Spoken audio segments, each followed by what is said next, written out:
Secret friends, unite!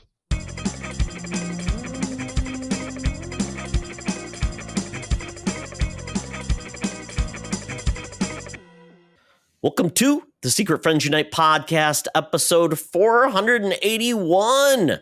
This is your guide to the geek side, and I'm one of your hosts, Todd Oxtra, back from travel. I've got a graduate, and I am ready to sleep. Todd Oxtra. All three of those things sound are like vaguely like movie titles. The Graduate, While You Were Sleeping, and what's the travel one? The Traveling Wilburys. Trains and Automobiles. Oh, there you go. There's Todd's three movies. I was showing off my patriotic Spidey, available at your local Target store. They didn't pay me to say this. I just thought it was really great. Yes. But good evening. Yes, we were recording on 4th of July Eve, so definitely I don't know if you're pushing this out right away after we finish, but if you happen to be listening to this in the short term, be sure to leave out your milk and cookies for Captain America. There you go. Yes. Yankee Doodle Dandy. Appreciate our Constitution while it still exists, as it is today. And Charlie didn't introduce himself. It's Charlie Carden.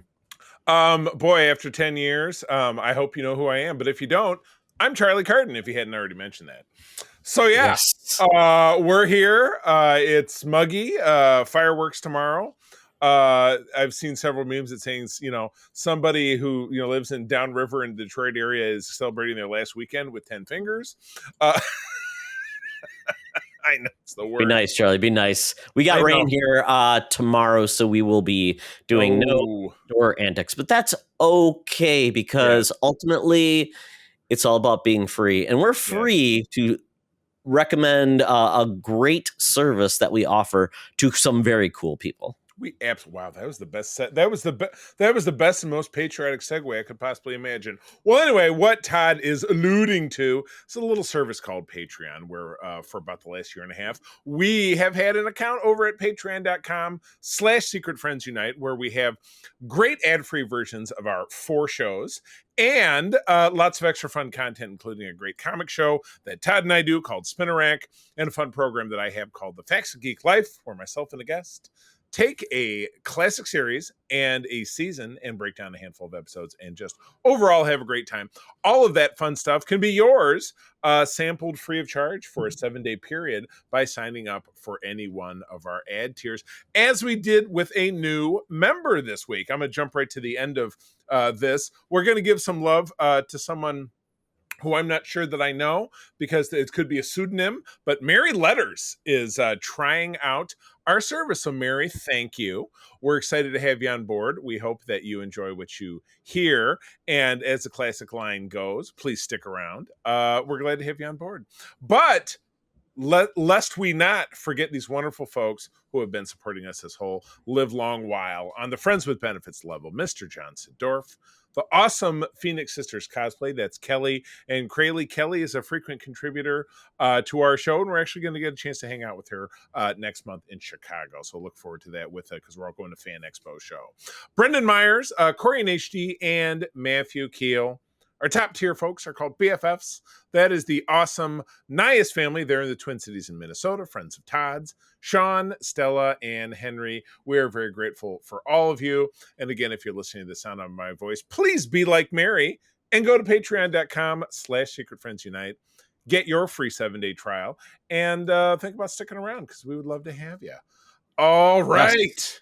So if this is your first episode you've listened to SFU proper, we do a segment called We Got This Covered, where basically we take the episode number, tie it with a comic book issue number that's the same. And this week I picked Young Romance from 1972, April. We've got a DC comic that is all about I guess the trails and travails of people dating and finding love in the comic book space. Now, let me look at this. 52 big pages. And if you're watching us on YouTube, you're seeing this. Oh, I'll give a shout out to our YouTube channel. My cousin, Matthew Perro, Bay City, Michigan, after I unfortunately saw him at a funeral. Our mutual cousin passed away. Started watching us on YouTube, and I know he watched a couple of episodes back. So Matt, glad to have you on board. But anyway, if you're watching us on YouTube, the reason I brought it up is that you'll see this beautiful yellow cover, and this has a tradition of kind of books gone by where a book was so thick that it had a bound spine, kind of like a regular book, but this was 52 big pages. Don't take what does that say? Don't take less. Only 25 cents. Only 25 cents. Where it has a spine that reflects that this is what does that even say? Do you want me to, Charlie? Would you like the man with good eyes to read it? I'm squinting. Yeah, you're wearing those. I will read it. Yeah. So essentially, we've got about 5 different stories, but I'll read you some of the things here we've got inside. But first of all, you can win money in a contest called New Get Your Man. Nice. Which is fantastic because you need to win some money, because spending money on men, that always helps. There's one, the first story is called Marriage Without Love, The Shadow Between Us. No, that's bad. But, it was the 50s. Inside info, Charlie, how to handle a blind date. So advice. Oh, my goodness.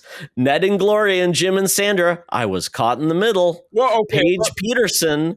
Do's and don'ts of dating. Let me go back to Ned and Gloria and Jim and Sandra. How can you be caught in the middle of 4 people? And who is me? Who is I? So are there 5 people? I think I need to read this. But anyway, back to you. Well, might have been very progressive comic back in 1972, The Era of Love. It was 70s polyamory, yeah. Paige Peterson, though, is back with Do's and Don'ts of Dating, and a classic love story, Wake Up and Dream. But you know what, folks? That's not it. There's actually 8 big stories and features in here. Oh, boy. And you know what? If you were confused what's happening, at least you can look at the cover and say, see, I guess it would be Gloria saying, oh, Ned, it's my fault. I lost you. But why couldn't you forgive me? I'm guessing her sleeping with a family member of his. That just this off the top of my head. It's like a 4-way gone wrong. That was the 5-way. Happen? That was the 5-way. Oh, I get it, because it's referring to the 5-way exactly. Or the human centipede. Kind of took it to a place it didn't need to go. But anyway, someone who I know, this might shock you, but the woman pictured on the cover of this book, and it would be surprising because she would have been in her 70s. This is Madam Web. I think it benefited for the fact that this was a drawing, not a photograph. But yeah, this is her right here, our senior news correspondent, now a shocking 124 years young.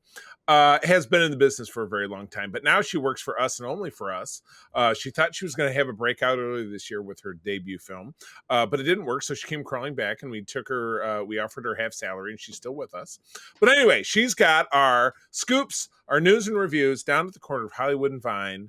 Let's get over there and find out what's cracking. Now it's time for Madam Web's rumors and news. Take it away, boys. Thank you, Madam Web. Charlie, we talked about that comic book.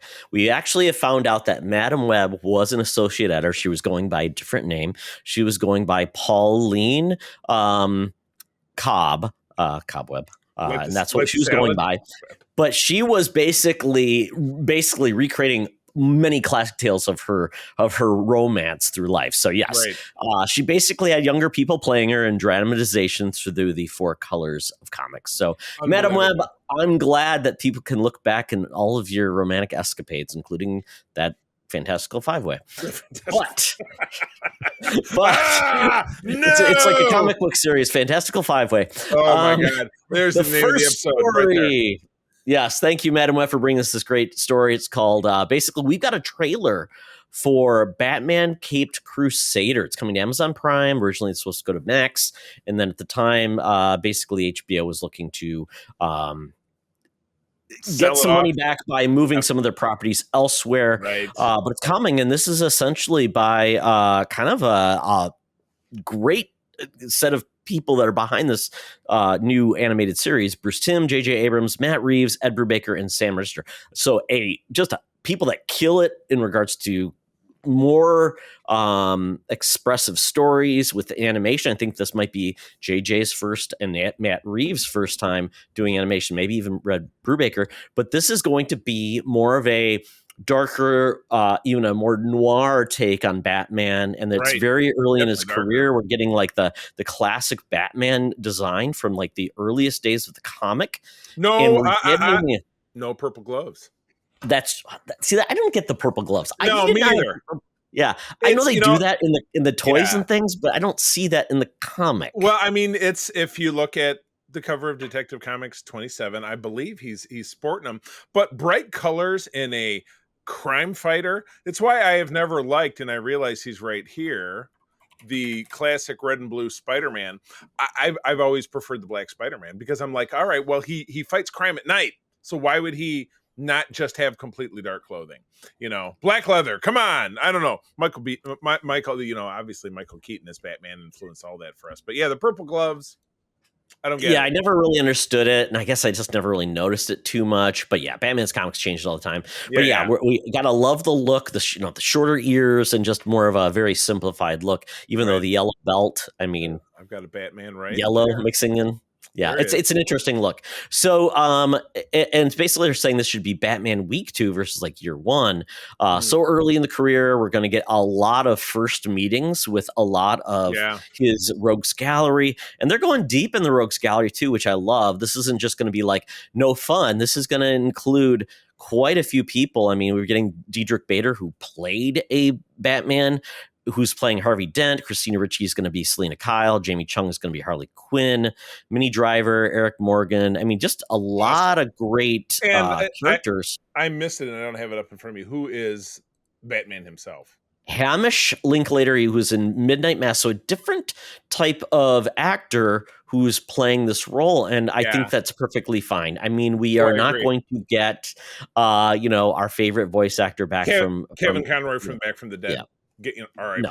Yeah, I mean, even when I heard the trailer, I'm like, did they snag this before he passed? Because I thought it was a good pass, but again, it's a trailer, and you're just getting bits and pieces. So yeah, very iconic art style. It looks like the old school version. Kind of reminds me of those old Superman cartoons. Spiegel, not Spiegel. I can't remember who. It's on the tip of my tongue. But yeah, it was basically your first. They were even in black and white, weren't they? Or very faint color? No, they were in color, but they were very iconic. Yeah. Oh boy. From the 40s. Wait, Max Fleischer. That's who it was. Max Fleischer. Yeah. Right. So doing some very iconic looks with it, not just aping the old style of Batman the Animated Series. Even some of the costumes are very old, like the Catwoman costume. It's a throwback from when she first came on. So this is very cool. I'm very excited for this show. Well, I'm fired up. This said August 1st, so that's just a few weeks away. Yeah. So this can be fantastic. So that is on Prime, and the beauty of Prime is that you have it anyway. So it's going to be good stuff. Good stuff. Yeah. But speaking of this is a DC series that the people at Max decided to hold on to, and it's funny because I watched these right before I came down here, and I'm going through watching them on the TV, and April sitting there, she's like, "What's Kite Man?" And I said, "Yeah, the Harley Quinn show that with Kaylee Cucaraco, or whatever the hell her name is from Big Bang Theory." I said, "This is not your style." She says, "No, I don't enjoy that." But Kaylee Coachella, Coachella. Yeah, I thought it was just La Cucaracha. I don't know. I apologize. And and I'm sure she listens to our show. But if she does, send money, and we love you, and you're beautiful. But anyway, Kite Man is a character from the Harley and it's just called Harley Quinn, I believe. Or did it become Harley and Poison Ivy? But I mean, they're obviously... No, it's just Harley Quinn. Yeah. They're the main characters of the show, and you could tell, obviously, by watching this trailer that all of the characters from that show, including Harley, are reflective in it. But yeah, he's running through kind of a day in the life of him just being a phenomenal screw up, and then you get to meet his dad in the trailer, and his dad thinks he sucks, and he owns a very Cheers looking kind of bar called, is it Noonan's? I think so. Yeah. And then I think what that stands for. He's with his fiance, the Golden Glider, who later ends up fighting crime in the nude for some reason. I mean, there's a lot going on in this trailer. It looks like a blast. I know, and Todd, tell me if you're caught up and I'm not. I did not see the most recent season of Harley Quinn. I am very far behind, but I love the show. It's great. Super fun. One of the things I like about the show is as they're running the bar, they're doing things. Kite Man serving Apocalypse or Dark No, Side. yeah, Dark Side. Yeah, Dark Side, and he's offering him a drink, and he's like, "Oh, he doesn't drink alcohol, but he's drinking something lemonade and tea." And he's like, "Oh, it's that drink from my favorite golfer." And he says, Lee Trevino. and he says, "Lee Trevino, yes, Lee Trevino. Lee Trevino is for everyone." Oh my gosh! And it's Keith David, who is Yeah. amazing, national treasure. Lee Trevino, if you don't follow golf, which unfortunately I was forced to as a child, but for the rest of us, is the father of one of the most important video games of all time, Lee Trevino's putting challenge, as seen on The Simpsons. Well, he inspired it. It wasn't Lee Trevino. It was what was his name? It was a fake golfer's name. I don't think. Oh, I thought it was Lee Trevino. I don't know. You know what? That's where I don't think that's not one of the seasons we've covered yet on the Facts Geek Life, because we've been doing The Simpsons. Carvello, or that's Tom Carvello. Yeah, Lee Carvello is putting. There you go. Well, he had to come up with a fake name. I was at least correct, and they inspired it. So this will be on this month in July, I think. And I think it said the 18th through 23rd. I don't have in front of it. So, but I have to check. I have to catch up because how will I know what's going on and stay afloat of all of the continuity? In all seriousness, there's probably zero continuity, and you can just. It's a wacky sitcom. That's all you need. Watch and have a good time. So speaking of wacky things, and it's funny because we watched this and April's like, oh my God, this actually looks like fun. We have a new Christmas movie coming out, starring, and I love it how you put it in here. We have Chris Evans, we have The Rock, and then we have Grosse Pointe, Michigan native J. Jonah Jameson. I mean, J.K. Simmons. But yeah, this looks like fun. Todd, what's this movie about? So we have this movie called Red One, and I wasn't sure what to expect, but basically this is like high-tech Santa Claus. J.K. Simmons is starts off, he's doing reps, he's ripped and lean, and his head of security is played by The Rock, wearing like leather, of course. Right. And all of a sudden, Santa is kidnapped. Yes. By some force. And so they have to find a thief who can find Santa Claus. So who could they find? Captain America. Oh, exactly. Exactly. This trailer, and of course the trailer is filled with antics and stuff, but this to me breaks what I hear in Hollywood is one of those rules that The Rock always puts it in any contract negotiation, that if he's in a fight, he has to win. Have you heard this before? This writer before? Like it probably makes sense, yeah. But in this, it's funny because they're one of the parts of this trailer that they go through that they're transitioning is that much like I think it was in the Santa Claus, maybe the second one, you meet some of the other fairy tale characters, the Tooth Fairy and this different stuff. So you're meeting different Christmas characters. So you meet Krampus, which we've talked about Krampus, I think, on this Love show. Krampus. Where he has one of those Rochambeau slap contests. And so the outro of this trailer is The Rock standing face to face with Krampus, and The Rock slugs Krampus, and Krampus goes, "My turn," and he slaps The Rock and knocks him down flat. And I'm like, wow, that's not what I would expect. Oh, Charlie, he will probably redouble his efforts and then knock the crap out of Krampus. Knock the crap out of Krampus, yeah. Right. But yeah, we're getting like really swole snowmen. We are getting a polar bear also wearing like leather to talks. Sidebar. It's blue, not purple. I guess this is a different color. Yes, but so yeah, I mean, in this, it looks very fun, very goofy. I honestly thought this was a Netflix movie, but it is actually coming to theaters. It's done by Amazon MGM. All right. So if you see, it's going to be in theaters first, but you can always wait till it's going to be on Amazon, probably in time for Christmas. The next unless week, they hold out. Yeah, that looks like fun. I'm totally fired up about that. It's goofy. It's fun. November 15th. All right, moving on to things that don't have trailers. So Marvel shows. We're getting the fact that Marvel is, they're trying to stay alive with a lot of their, more recent television projects that haven't exactly lit the world on fire. I haven't heard much about this. The Eyes of Wakanda, the animated show. I feel like we haven't talked much about this. I don't remember seeing much about this, but it's essentially going to be looking back at the history of Wakanda, its history, and kind of how it all things came to be, and ton of telling Yeah. stories. So I'm thinking this is going to be a lot like What if? what's a good maybe a segment. what if, but it's going to be like real like 25-minute long episodes about the history of Yeah. Wakanda, different kings, Yeah. different Black Panthers is Okay. my guess. Yeah. So other than that, they don't give a date it's coming. We have not seen a trailer yet. So Right. maybe at San Diego Comic-Con, because I think they're back this year. Yeah, that was the big news. They're back in Hall H this year, which means they've got to bring something with them. So, what if season 3 coming back says a completion of a trilogy? I mean, that's a show I would love it if it went on forever, because to me it seems like it's timeless, but nothing could really go on forever. And then yes, the Friendly Neighborhood Spider-Man, the big high school ensemble piece. We've been hearing about that for several years. Those are both obviously animated.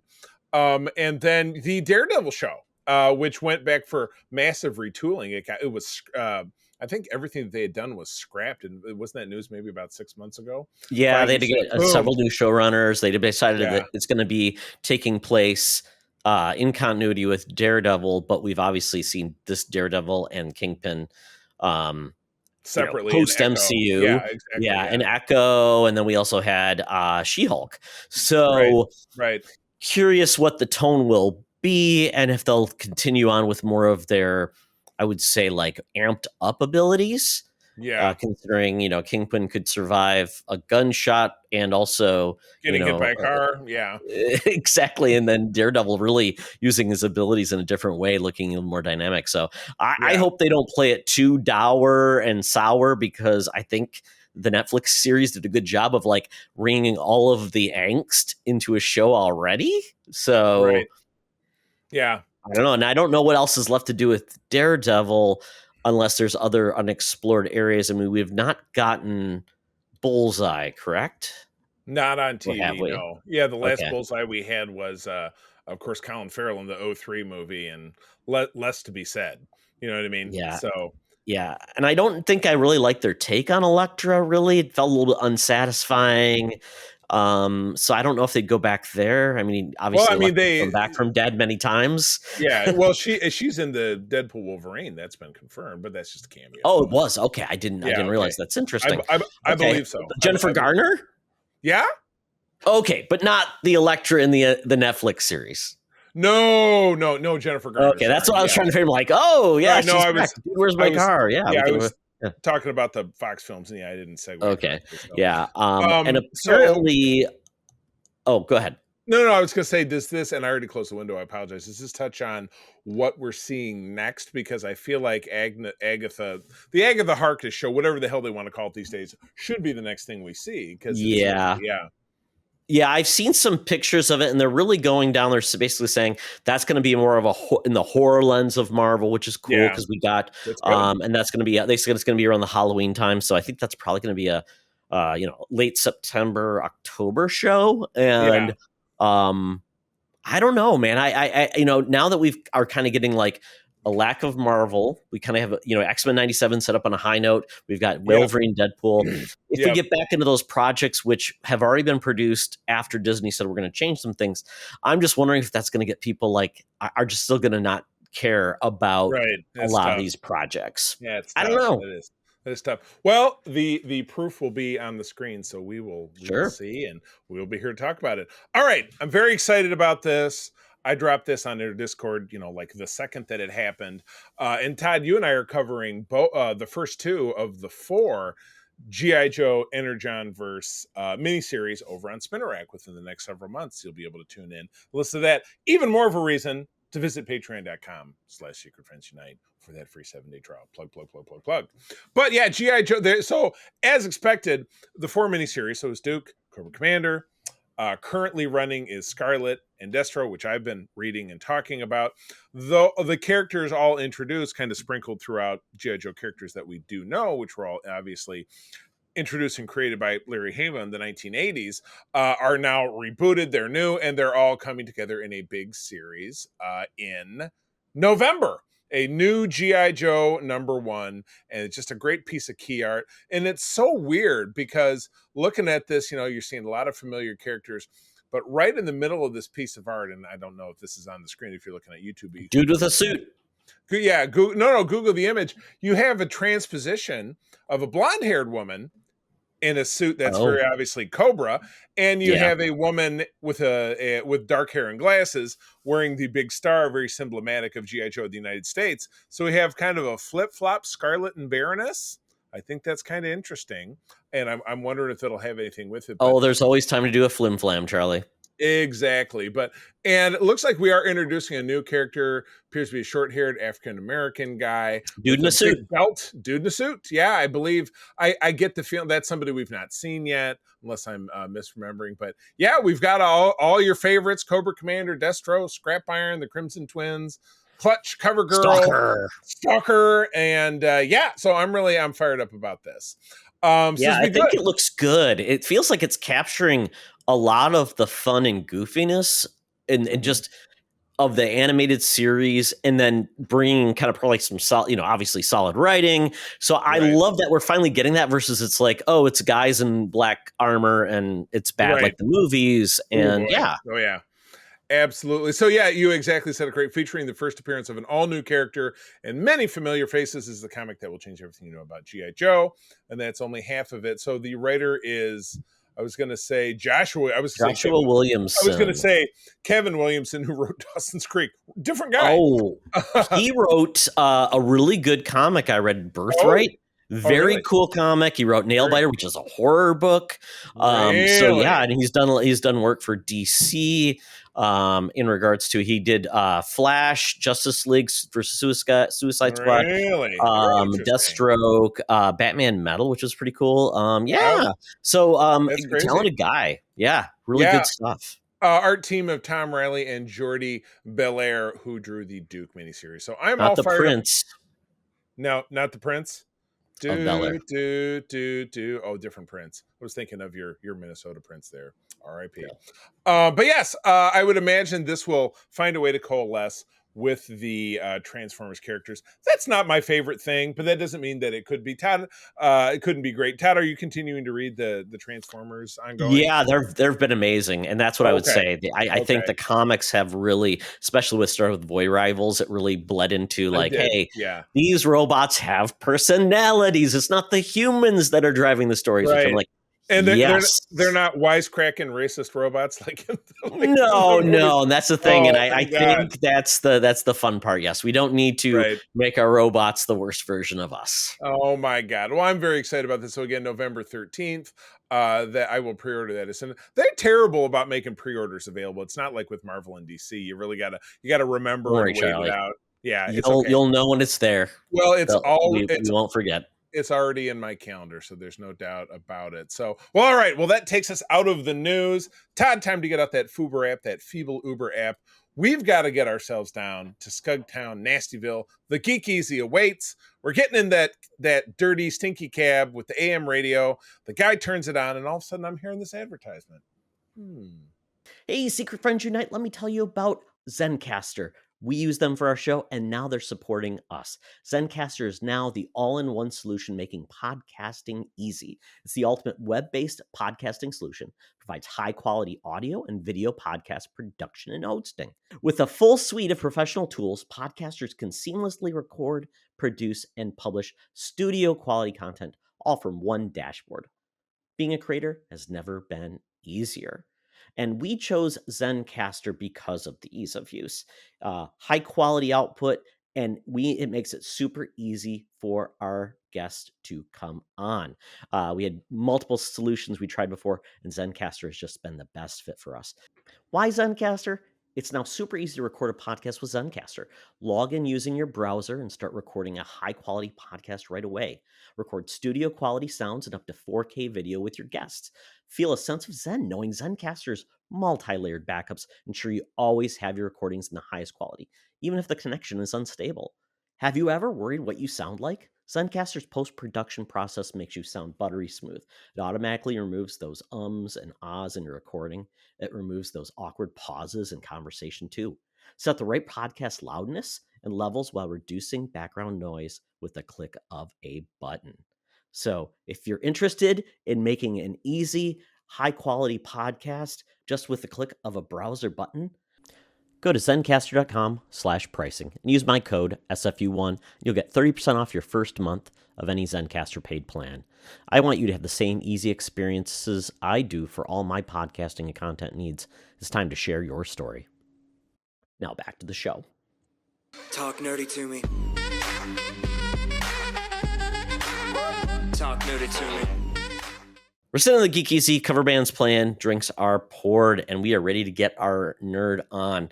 So, like I said, I've been traveling, did Logan's open house, so I did not get a lot of chance to watch new things because I always had high intentions. Oh, I'm going to be in the hotel room, I'll do these things. I didn't. So I did watch Inside Out 2 with the family. We had a blast. Great movie. It's amazing. Yes. Especially if you've ever had kids, if you've been a teenager or you have teens. Definitely, one would expect that everyone has didn't go from tween age to adult age that they've been a teenager. So some people didn't. Some people just have either not gone through it or skipped it completely and became miserable adults. Yeah. So. Oh, great! Like middle management at most corporate jobs. We've all met those people that were adults at the age of 12. It's like, okay, you need to grow up. Yeah. So check out Inside Out 2. Really enjoyed it. I have been caught up with The Boys this season. More exploding everything. Do you feel like here's a question. Do you feel like the exorbitant violence is just how much higher can we take it, and it's not really feeding the story? That's kind of where, because the most recent one with the farm, and I got to tell you, the best part of that episode was the old McDonald that played over the credits. They did add some levity because there's not been a lot of levity this season. It's been but I mean, who's dying next? What bad thing is going to happen? And I mean, the whole episode with Homelander in the lab where he grew up and he murders everybody, and two of them he kills, and the one guy he burns to death, and the other guy he shoots through the dick. I mean, it's like, why are you doing this? It seems to be like how much it's very drawn out. Yeah. And I think that good part is they've announced that season 5 is their last. So I think it's finally time to land this bird to see where we're going. But they have done a good job of touching on Gen V with some of the little cameos and things we've seen. Yep. And I am really curious to see where most of this goes because this season is going certain routes. We did have, Billy is trying to figure out where he's going, what's going to happen. And we had, I think, a breakthrough with, what's happened to him and then what happened to the bunny. So if you're watching the show, you'll see what happened to a bunny. And we know that something happened to Butcher where he blacked out and he demolished things. So right. Yeah. He might not be as dead as we think he's going to be. Right. And that may not be Cancer Charlie is what I'm just going to say. Yeah, exactly. Yeah. It's kind of so. But I think we need some resolution soon because this season feels like, it's been drawn out, like certain things probably longer than they need to be. But I did laugh. The one girl who, the actress who plays Firecracker. Yeah. He's actually gay, which is so funny that she's playing a character that's totally right. Total mega hat. Which she's like, I just play the role I'm playing. I can do anything. She's like, yep, I can make it look like I'm the Jesus Juice member of the team. Which oh my god, it's pretty great. And I do love who is the black actress who's who's the smartest person in the world? Oh, Sage.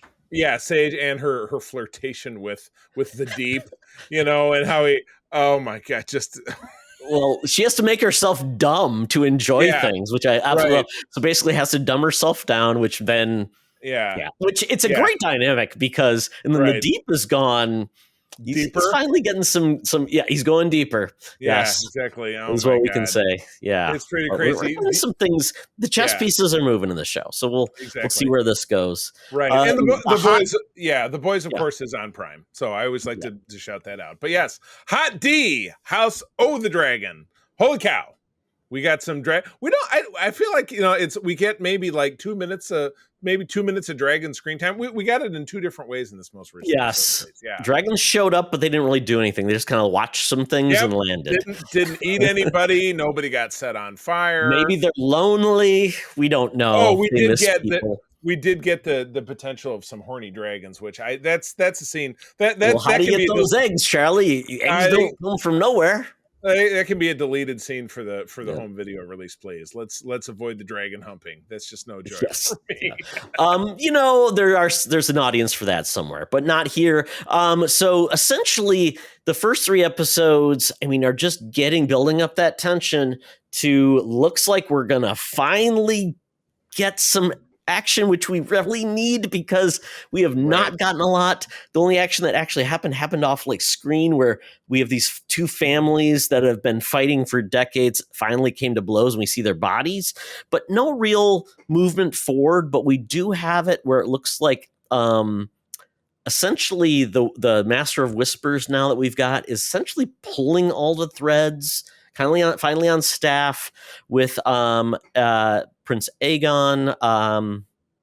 We'll see where this is going to go, but I think it's going to go horribly wrong. But I did like the fact that Rhaenyra did make an honest attempt to see if she could settle things amicably, and obviously that did not go well.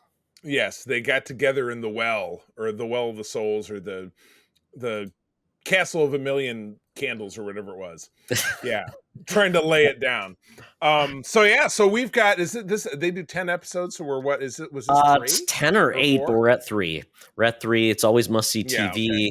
Always love the behind the scenes. So yeah, and my hotel had an actual HBO, so that's why I watched it.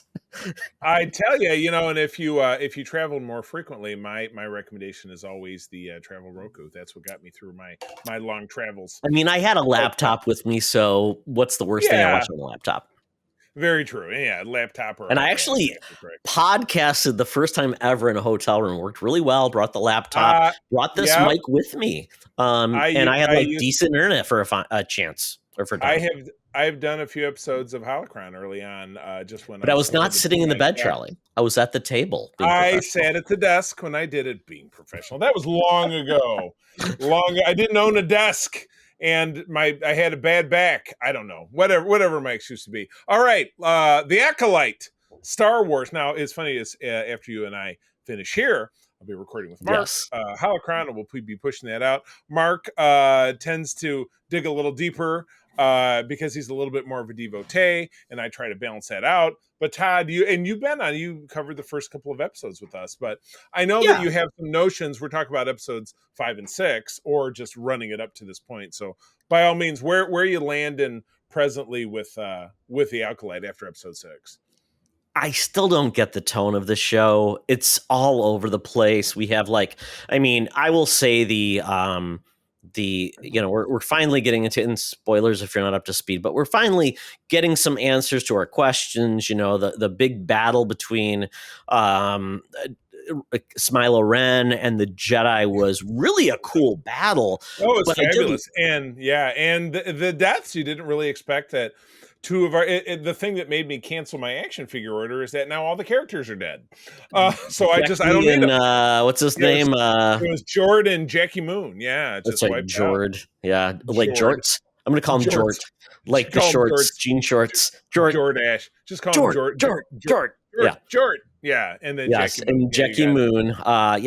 Gone, and it did kind of surprise me. And somebody made a point about this, but it felt like he was so overpowering against all those Jedi, and then you get to the battle, and then he's destroying them, but then he takes on Soul and even Jackie, and it's like it just felt like weird. It was like, okay, all of a sudden I am the most powerful person on the planet, but now I'm gonna just have regular battles. Right. So it did feel a little bit weird, but they said, well, yeah, these Jedis probably have never faced Force users before. Right. Get that. And we did find out it actually takes 3 impalements by a lightsaber to actually kill him. In the mid to upper body, so kind of center mass, because it was a triangle. He went boop boop boop, and she was toast. Yeah. So that was, but that was a big surprise. I know watching that, and again, that was in episode 5. We got episode 6 last night, that it was a big shocker, and it much needed, even Daphne Keene has gone on some interviews recently and saying, hey, what I really appreciate about the show overall is that they're willing to take those chances. And because one of the biggest things were places where you can really get stuck is that there are no stakes with the characters as far as who's going to make it, who's going to not. And I appreciated that. But we end up with a parent trap, so the sisters switch places. Exactly, but that lasted like 2 seconds because everybody figured it out. We got like the weird tracker dude figured it out, and apparently Jason figured it out really quick. Manny, right. Manny. And this was the slow burn episode. This was kind of like we're going to tell you what happened, but wait till next episode. Exactly. Oh yeah, exactly. Yeah, that's exactly what it is. Because yes, once Soul uncovers that May has swapped places with Osha, and he stuns her and ties her down to a chair into a bio bed in their little sick bay there. He's like, now we're going to hash it out. End of episode. It's episodic television. What are you going to do? We're getting like a oceanside seduction between Jason and Osha. I just watched it again tonight, and he's like, well, if you're not going to join me in here, can I have my clothes back? Yeah. So we almost got Star Wars butt, Charlie.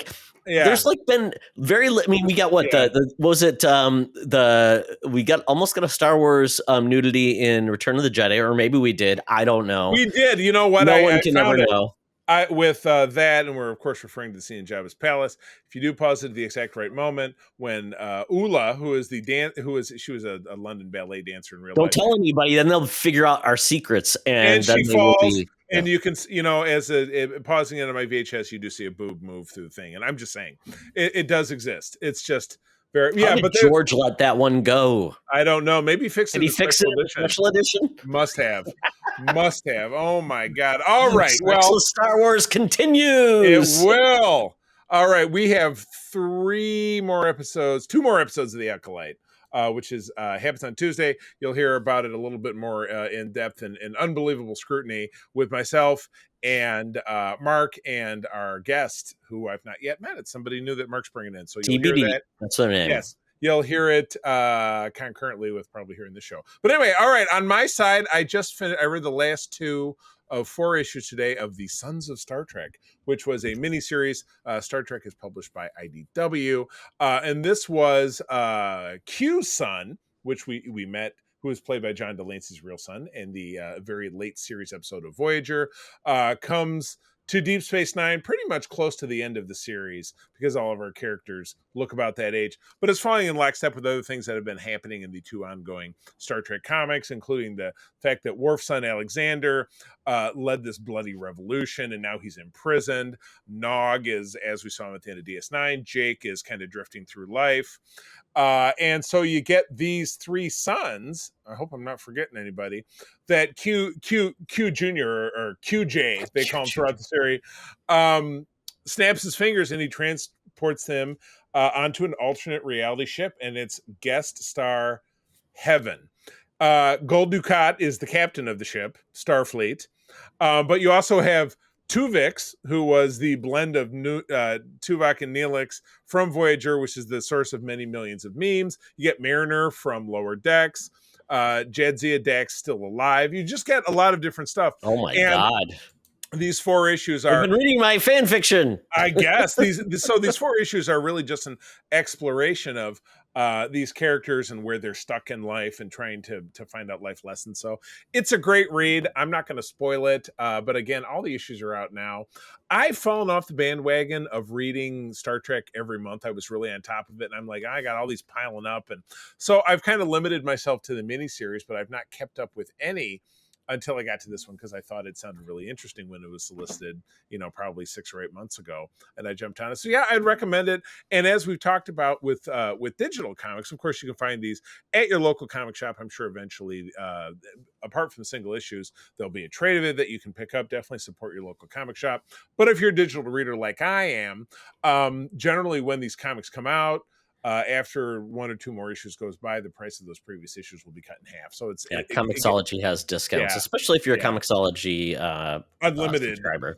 Yep, through Kindle, by the way, because Comixology is not an app anymore. So, so I would recommend that one. I thought it was fun. And then secondly, secondly, Star Trek Prodigy is back. I've only watched the first 2 episodes, which is what we're going to talk about on Code 47 when we record it this month. But all the episodes are there, so I've got to get back and start watching them, obviously. But one thing that returned kind of under the radar for me was that 90s show, which is the spinoff of that 70s show. Yeah, back for a second season. Did they get Danny Masterson out of jail? Not so much. That would be quite a feat. But the thing that was lacking here is that there was no recap. So this takes place a year later. So it's a summer thing because the daughter of Donna, Eric, they stay with them during the summer. Yeah. So they come back and visit in the summer. So the first couple of episodes actually had Laura Prepon as Donna as a recurring character, but also had the return of her dad, Bob Pinciotti, who was a great character. But he's still alive. Yeah, Don Stark, apparently so, and he looks the wife is dead. Donna is, or not Donna. What's her name is dead. Donna's mom, and then Eric, Queen of the Forest. Eric's sister is dead too. Actress Lisa Robin Kelly. That's right. She had some issues. Yeah, had a drug problem, but we've not yet seen Eric this season. But anyway, it's a very typical sitcom. But Todd, the thing that I think is notable is in episode 3, we get the return of a character that's played by Todd Oxford with hair, Seth Green, returns. And because he had a role. Are they wearing like hypercolor and cross-colored jeans? They were working in this episode with Seth Green. They were working at Hot Topic, but they were at war with the guys from Abercrombie and Fitch. It was pretty fun. Okay. What year was this? Because I feel like that's 90. Like Abercrombie and Fitch and Hot Topic were like 95, 90s. Yeah, this is 90. I think it's 95 or 96. Yeah, I was going to say Chess King, maybe Chess King, and what was the other one? I know Abercrombie was a thing. Spencer's was around at that time. But yeah, Hot Topic, that might have been just the genesis of it. But Leia, who is the daughter and the central character, gets, because she's staying in Point Place for the summer, staying with the grandparents, she gets a job and blah, blah, blah. But it was that one's fun, and I assume it's 10 episodes. It's not exactly must watch. I don't know when we'll get back to it. But yeah, it's a good time. I heard the clickety clack. Are you doing some research? I'm looking it up. Abercrombie and Fitch. Apparently the company was I looked it 1892, but I looked it up. Yeah. I was like, are they, because I figured, are they even still around? Because they've been so mired in controversy with they only, have guys with 6-packs and stuff, which is spoofed in the episode. But Seth Green gives a great performance. Oh, yeah. Yeah. Seth Green gives a great performance, so it's fun. Did you watch the 90s show when it came on last year? Nope. Check it out. I couldn't even summon any interest in that show. I understand. It's a dumb set. It's like the later seasons of that 70s show. It's like Happy Days to me, and it's like, oh, okay. Oh, good. Yeah. We're in the Ted C. McGinley phase. So of exactly. Oh my God. Season 2, they've jumped the shark. Oh my God. All right. Well, that takes us out of the Geek Easy. Todd, time to get out that Air Qantas app. We got to get down to the land down under. Hologram Tina, and the mutants await for us to continue the Summer of X, Part 4 of 2009's X-Men Origins Wolverine. So let's go. Welcome to another edition of Thunderdome! Thank you, Tina. We're sitting in the Thunderdome where the mutants have been gathered for a topic or a game to be entertained, and we are on Part 4 of the Summer of X, X-Men Unite. But this time we're disunited because we're going back, way back to where it all began, the origins with X-Men Origins Wolverine. This came out in 2009, April 9th, 2009. Essentially, once again, 3-year break from the last X-Men film. This time, though, directed by Gavin Hood, who, honestly, this might have been where he peaked.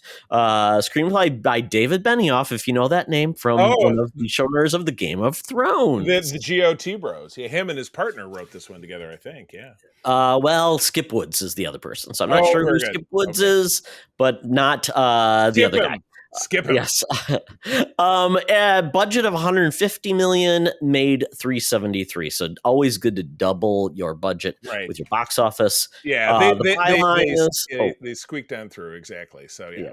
Yep. The byline is the early years of James Logan, featuring his rivalry with his brother Victor Creed, his service in the Special Forces Team Weapon X, and his experimentation into the metal-lined mutant Wolverine.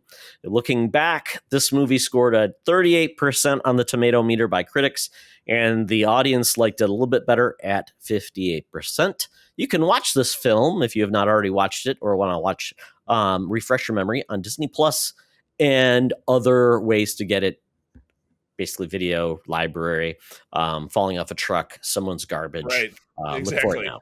Big pile of them in a dumpster. Absolutely. Yep. I will say let's first, look at the cast. Let's look Yes, at the cast, please. Charlie. I would say so- first and foremost, Yep. I will pick apart the fact that the summary called him James Logan, of which case his actual name is James Howlett, and Logan is a nickname he picks up along the way. So boo on you, bad summary. Oh continue. my goodness. Yes. Based on there was a Pick and Wolverine mix. origin comic back in the day, this was partially built Right. on. Right. Yeah. So, because we know anything, we need to know every bit about our heroes because the Right, more we like- tell us, the more interesting they'll be. Just like Boba Fett and Darth Vader, you need to know everything. He hates sand. Exactly. So we did get a couple of retrofits in this. So we got Liev Schreiber as Victor Creed, aka Sabretooth. Now, we know what we know based on the movies. We're actually in the latest Right. trailer for Deadpool. Did you see it, Charlie? Where Yes, they yeah, he's introduced back. the What's his classic. butt? Yeah. The classic Sabretooth from the first movie is What's- back. what- Great. what's the name? Tyler Mane. Tyler Mane, yeah, and he has big bushy eyebrows and black eyes, and his mullet. He has a He's big aged beard. a little bit, a little grayer Yeah. along the mane. Yeah. I know that actor himself has put on a lot of weight, so he has a big bushy beard. Sure. Yeah, so yeah. Yeah. So we've got Ryan Reynolds showing up as Deadpool. Really, one of his first big roles. I think this is post Blade 3. But before the Green Lantern, which is in 2011. Yeah. Danny Houston playing an early version of William Stryker, which Man. we saw in the second X-Men film. Danny Houston's amazing. I wish he was in more things. Yeah. That dude is a I scary was going mofo. to say he was in everything, and he is. A lot of these people are like serious. Like, does Fox, keep these people in the basement somewhere because they seem to be in every Fox film. Yeah. Will.i.am playing Wraith, who's one of the team. Wraith, kind of a cool character. He can teleport. That's kind of cool. Lynn Collins is Kayla Silverfox, who can basically touch and make people do things. Kevin Durant, a favorite of mine, playing Fred Duke's Blob, the immovable object. Dominic Monaghan playing Chris Bradley. I really don't remember the character he was playing, like a mutant. Taylor Kitsch from Friday Night Lights playing Remy LeBeau. Yep. Daniel Henney playing Agent Zero. Super abilities I think was probably like good aim and acrobatics. I had to look him up. It was some kind of energy projection or like kinetic energy something. But in this, he and Deadpool seem to have the same abilities, except very at fast. The end, except for except for at the end of it when Agent Zero meets his Waterloo, and excuse me for the spoilers, obviously. And Wolverine does his beautiful cool guys walk away from explosions. The exploding chopper obviously kills him, but yeah, he can do flips through the air. A lot of lazy wire work in this movie, by the way. People flipping, exactly. So that was that one. So, and then you get into the druthers of some of the people that you'll never hear about. So and then we do get some other characters. We get the Heather and Travis Hudson, who were Alpha Flight. James Hudson, which was supposed to be they found Wolverine when he came out of Weapon X. So that's one thing. We also have we have a flashback when Logan was young, so we do have some actors playing them. Troye Sivan. Wow, Troye Sivan played little Jimmy back in the day. Michael James Olsen played young Victor. John Howlett, who was the guy who was Wolverine's father. Well, no, he was married to Wolverine's mother, but his real father was Australian. This was pointed out in the podcast list. Aaron Jeffrey?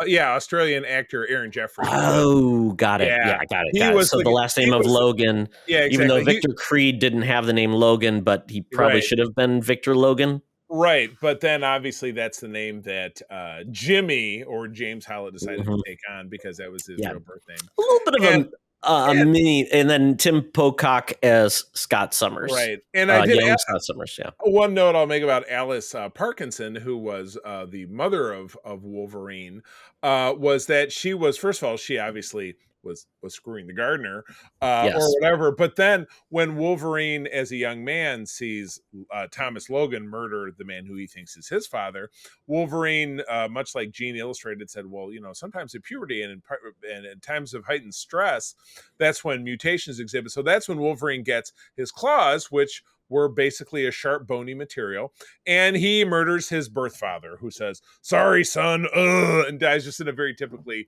corny fashion. And then, yes, young Jimmy runs out. Victor chases him. He says, we're brothers. We got to be We'll together. always be together. Right. In 1787, Yeah. Canada.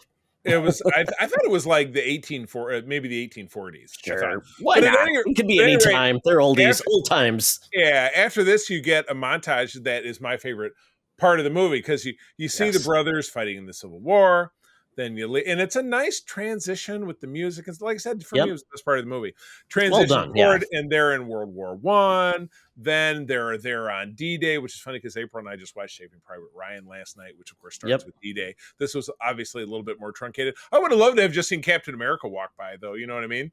But I guess before we actually had it, like, there's, can we get that guy to be a Captain America type? Yeah, sure. And that was the man. What's and he then doing? you finally see them in Vietnam, which is where the story picks up because nothing good happens in Vietnam. Yeah, exactly.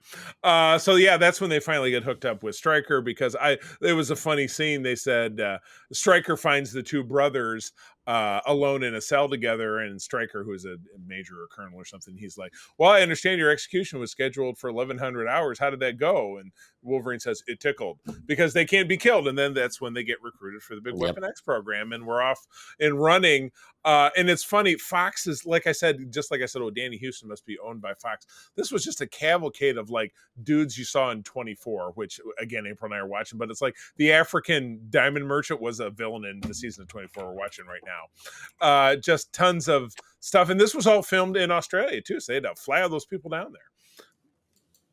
Yeah, and then Danny Houston, I think his first big breakout role was it the 30 Days of Night? That movie. Oh, that makes amazing. Sense. And he's of course married to Angelica Houston, thus that is the Oh, really? Well, yeah, I know it's not just coincidence. She's I assume she's much older than him, but maybe not. I don't know. I don't know. But anyway, this movie, before we get into the nitty-gritty of it, I will preface in saying that this movie is kind of bittersweet for me. My son, Noah, my oldest son, he's actually just turned 24, adored this movie when he was 9 when it came out. And he and I, unfortunately, haven't spoken in a number of years, but we loved this movie together.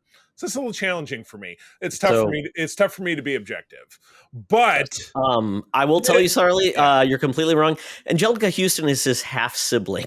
Oh, there we go. It was the name. The name threw me off. But yes, thanks. But she was the child of John Huston, the famous director. Yeah. So it'd be weird that she married another Houston. I did not know any of those connections. Houston. But now it's all very clear. So, all right, well, let's get into the meat. Todd, how are we feeling about this movie? So, this is the movie that I think felt like this is the X-Men at its I guess it would be Nadir. Not the Zenith, the Nadir. We were on our way down. Not the Apex. So let's get our terms correctly. The horizon's here, the Nadir is down here, and the vertical, the parallels, all that stuff. And pitch and all that stuff. Yeah, exactly. I think there are some good parts, like you talked about, like I think if we basically stopped or continued on with them in time doing things, I think this could have been a completely different film that would have been very interesting. Once we layered in, we're going to make a team that is full of mutants and we're going to pull off a gig, but essentially it's not for everybody and Wolverine gets a conscience late in the game. Right. And then it just turns into more of a, I don't know, like kind of like cavalcade of like cameos, and the Right. plot's kind of weird. We get weird, motivation by William Stryker, what he wants to do and why he wants to do it. The big And the fake team. out with the love story, and then you think she's dead, but the whole thing was a setup. But then at the end of it, Wolverine forgives her and helps her liberate her sister, who happens to be at the 3 Mile Island. It was funny. I was just watching a SNL retrospective that mentioned the date of the 3 Mile Island. So in case you were wondering, 3 Mile Island took place in 1979, which would be the end of this film, which means the Vietnam bit took place. So they caused 3 Mile Island? This movie caused 3 Mile? Oh my God, I didn't even realize that. Retroactively, which would mean the Vietnam parts took place in the early 1970s. Yep. The team stuff ended around 1973, because we know there's a 6-year difference between the end of the team stuff and then the second and third act of the film. Yeah. Okay. So I guess not to get too far ahead of it. So we have the official ultimate, Stryker forms this team. It's Will.i.am, it's Agent Zero, it's Deadpool. They go on a mission essentially to what was their actual objective in the mission, Charlie? They needed to find a meteor rock or some kind. That's right. That Stryker wanted. Yeah, they're in Africa. Yes. It was rumored within that scene in the village where they were going to just kill all the villagers when they didn't find what they wanted.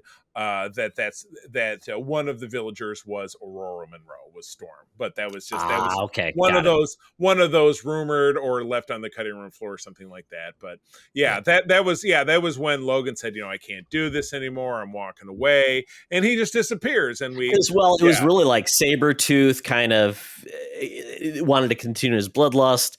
Everybody else was perfectly fine killing everybody, and we walked away. So then Wolverine walks away, and then we find him as a lumberjack with a girlfriend in Canada. 6 years later. How many years?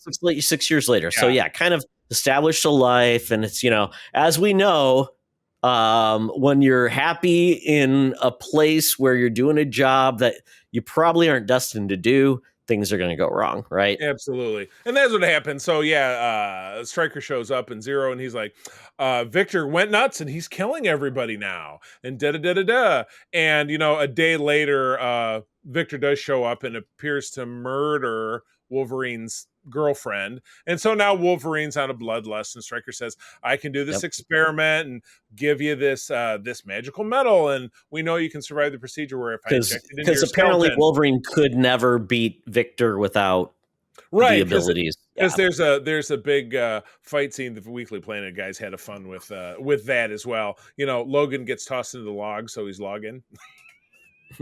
Kenny Loggins. Oh my God, Highway to the Danger Zone. But anyway, so that's how and then we kind of blend they go to Acolyte Lake and they blend it back into X2 with with like the room where it happened, where obviously he fights Lady Deathstrike. The room where it happens. Thank you. The room where the stuff happens, and we get naked Logan butt when he pops up. The reason all the girls went to the movie is that they could see a naked Hugh Jackman from the back.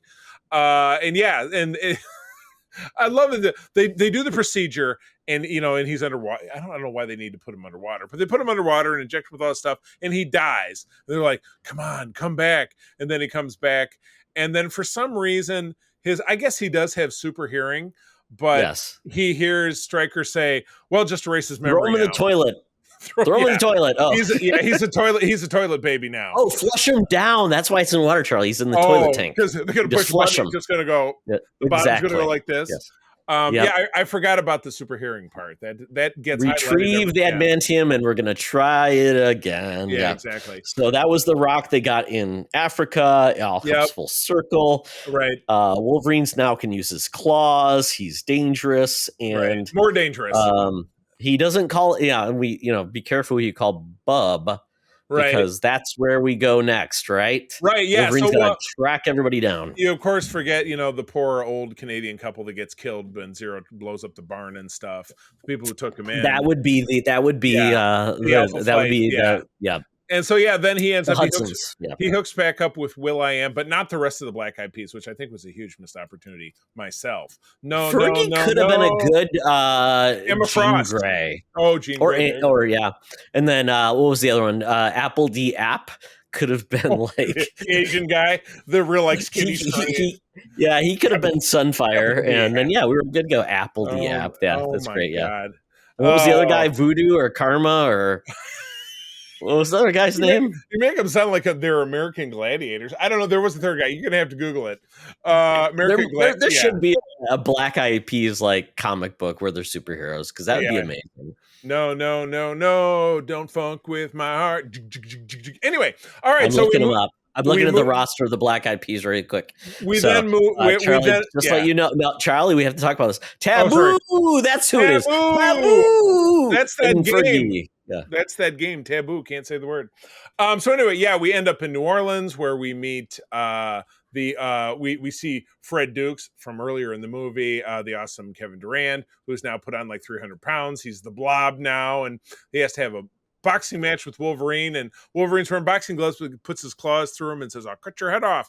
And he says, "You've got to go to the island. That's where Stryker keeps all the mutants. But the only guy who knows how to get there is this card playing guy named Remy LeBeau, who escaped from the island, so he knows where it is." So when they find Remy LeBeau, the ensuing fight where Victor shows up means that Will.i.am dies. And because Victor, there's a good fight in like he's gonna kill him, and he's like teleporting, which wasn't too bad. Will.i.am was not bad in this film. No, he had a cowboy hat, Charlie, that made him legit. Totally legit.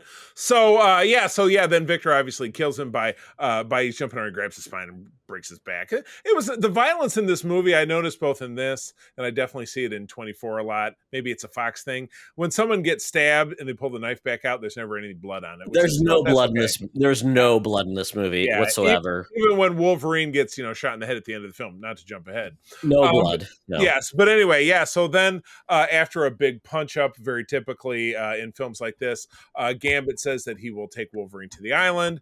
Then they go to the island. They walk in. They walk in on doing an experiment. I will give Gambit a lot of credit, because I thought the fights and what Gambit brought to the table was pretty cool. He uses his staff kind of like a flying. He charged things really easily. Used the card. So, not a great Cajun accent, but kind of cool take on, much better than Channing Tatum. Thank God Channing Tatum has never been, because I don't want that. But he's probably in Wolverine and Deadpool, though. You think so? Yeah. Because there hasn't been any other live action Gambit since this time. This was pretty much it. No. So anyway, they end up at the island. They walk in on Stryker. He's performing the final experiment under someone under a cloth, so you don't know who it is. And that's when it gets revealed that the whole thing with his girlfriend's really alive, and the whole thing was a scam. They faked her death in order to enrage Wolverine so he would undergo the procedure. And Wolverine, with this deception, he's just like, you know what? I can't handle it. Screw him out. Yeah, he walks away. And it's a ploy because Stryker wants to create the ultimate soldier to kill all mutants, because his son, as we see, his son is like on ice, right? And which we know his son later on creates basically. Tangentially, obviously they're trying to make you feel this is kind of shoehorned in with the other films, because you have the young. One scene we missed was you have the young Scott Summers, Cyclops, that you thought, oh, this guy could grow up to be James Marsden, but we don't have Jean yet. But you have all these other mutants. So, and then you do get a really horribly de-aged Patrick Stewart at the end of it. So the mutants that were captured, the one of them was, we find out, Silvermane finally comes through, and Silver Fox, she's not Silvermane.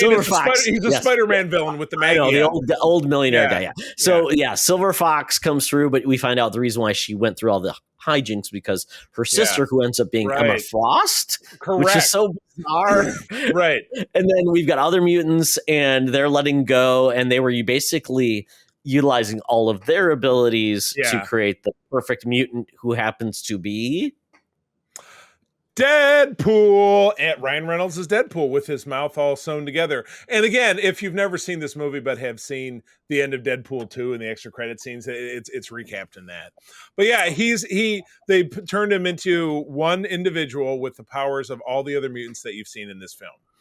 He's got pretty sword much. fingers. He's got Cyclops blasts. He can teleport like Wraith. What else can he do? Is it the main ones that we see? Yeah, those are the bit. Well, he can. Did he have some kind of ice power? Did somebody have ice powers? I don't know. Maybe not.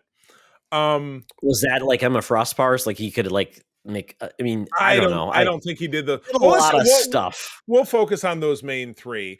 Yeah. But yeah, then Victor is there the whole time. But Victor says, Because he didn't kill Vector. He Wolverine pulled back, did not kill Victor. Kind of like, hey, I'm going to let it go. You actually didn't kill her, but you're still a bad dude. Right. But then the two of them put their, they're also helping all of these poor caged mutants escape. He has this great money shot where he's running down with his claws out and he's slicing all the locks to the cages and they'll fly open.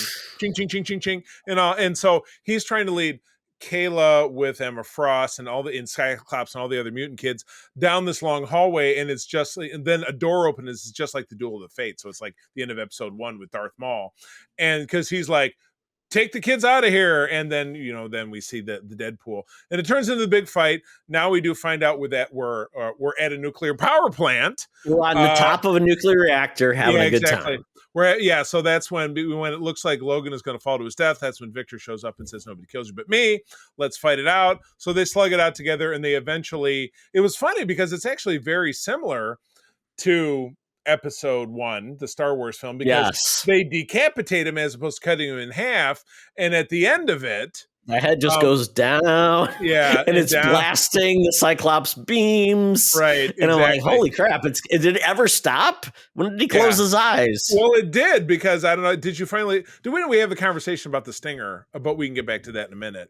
But anyway, Wolverine does finally get down, and Stryker's walking at him. He's going to kill him, but a couple of scenes previously, Stryker has a gun with adamantium bullets, and it turns out if you shoot Wolverine in the brain with an adamantium bullet, he will lose his memory. So he does, and it bounces off the adamantium skull, and it just turns it into scrambled eggs.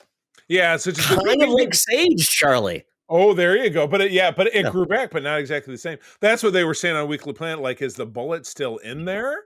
Or because how would it never spit out? Yeah. Would it just fall out his ear at some point if he just did this? Maybe. I don't know.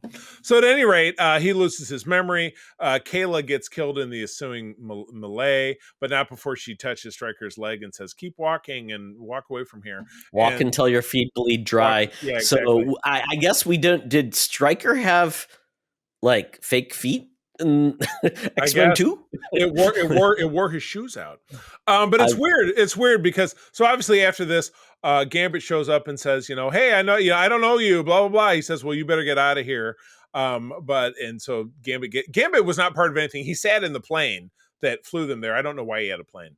But then he takes off, and it's funny that big pull-out shot, where the camera just goes up, you do see Gambit's little plane take off. At that very last shot of that, and then Wolverine runs away, and he goes off to it's the next 20 years or so. Is he just and then we meet him goes to back to the Klondike? No, the Laughlin City. That's where we meet him. Remember, Laughlin City. Oh yeah, because that's right. Yeah, Alaska. Because Rogue wanted to go there, and exactly because it's exotic. But yeah, that's it. But no, the post credits is we get the U.S. Army catches up with Stryker, which is real weird because 20 years later he's not in prison for murdering the general who he murdered the general. That's right. Who was giving him a hard time.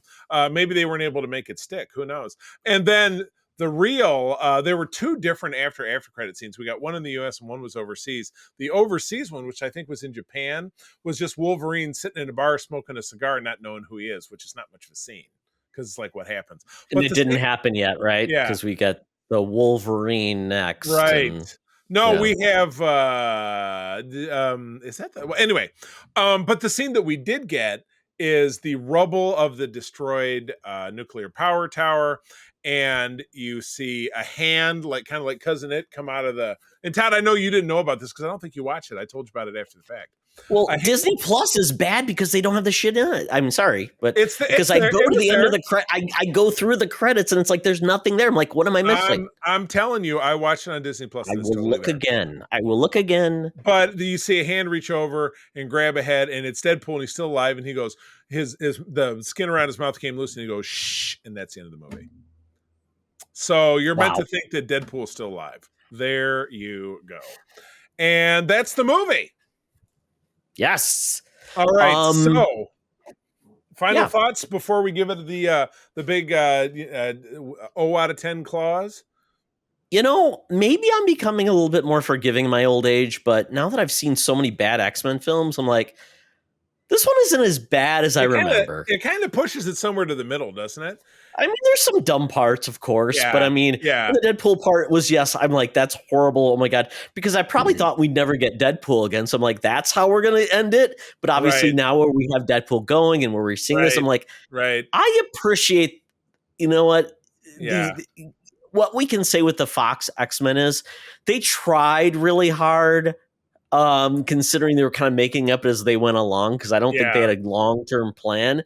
So I'll say this one it had its good points. And I think Liev Schreiber was a great addition, because Tyler Mane would probably have been the worst thing ever if you brought him in. He just wasn't an actor where Liev Schreiber was a serious actor. Absolutely. All right. Yeah, I agree with you. And again, I have kind of the rosy colored glasses because, you know, my son and I love this movie so much.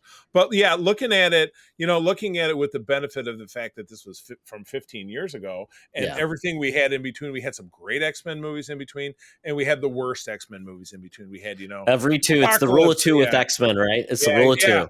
Too good, too bad. Too good, too bad. Yeah, exactly correct. So anyway, out of 10 adamantium claws for a mixture of this and that, I will give this one a 7 for the enjoyability. I'm going to give it a 6.5. Fair. 6.5 claws. Not a lot of great one-liners. Not a lot of, some good fights, but like, you know what? Good William Stryker though. William Stryker probably has the best like actors portraying a character. Yeah. Although we got the one from the Days of Future Past who quite honestly, who was that? He's just some dude, and you see him in the next. It's probably Reacher for all I know. Like, it's Reacher. Could have been Alan Richardson. You didn't know it before he got buffed. Exactly. Yeah. Oh my goodness! Yeah. All right. Well, next and actually later this week, we record Deadpool the First with a longtime guest that we've been after, a cosplayer friend of mine from the East Coast, Joe Colton. So I look forward to doing that. But anyway, in the meantime, that is our show. Todd, where do people find you out there? They find me on Threads at Teoxtra, at Secret Friends Unite. We're still on Twitter at Teoxtra, at Secret Friends U. If you're there, we're there too. But yeah, check out our stuff. We want you to enjoy our YouTube channel. We do a lot of good stuff there as well. Our audio and video is there. We'll fix Charlie's podcast eventually. Working on it. No clue why Code 47 is having hijinks. That's weird tweaks. Listen to the main feed. They're all there. They're all there for the most part, I hope. But anyway, you can find me also on Twits and on Instagram at the C3. Just spell it out. I spend a ton of time on our SFU Discord, but also on a Discord that my wife and I recently started. We are lifelong Star Trek fans, and we'd love to foster the Star Trek community here in Michigan. So we started a Discord called the United Trekkers of Michigan, and anybody can join. As I said, a Michigan focus, but you know what? If you just want to talk, no frills, no BS, but just want to talk about the latest Star Trek stuff, we are there for you. So find us there on Discord. We'd love to chat with you. With that, I'm going to tell you, as always, friends, thank you for joining us. Sharing is caring, and keep on trucking. Be the hero, not the villain. In a truck. I said bub, not blob. Oh, I see what you did there. This podcast is part of the Secret Friends Unite podcasting network. Visit secretfriendsunite.com for more great shows, articles, news, reviews, and more. Secret Friends Unite podcasts are available on Apple, Google, Spotify, and other podcast services around the world. If you'd like to be part of the conversation, you can join us on Facebook or our new Discord server, or follow at Secret Friends U on Twitter. Please subscribe to Secret Friends Unite on YouTube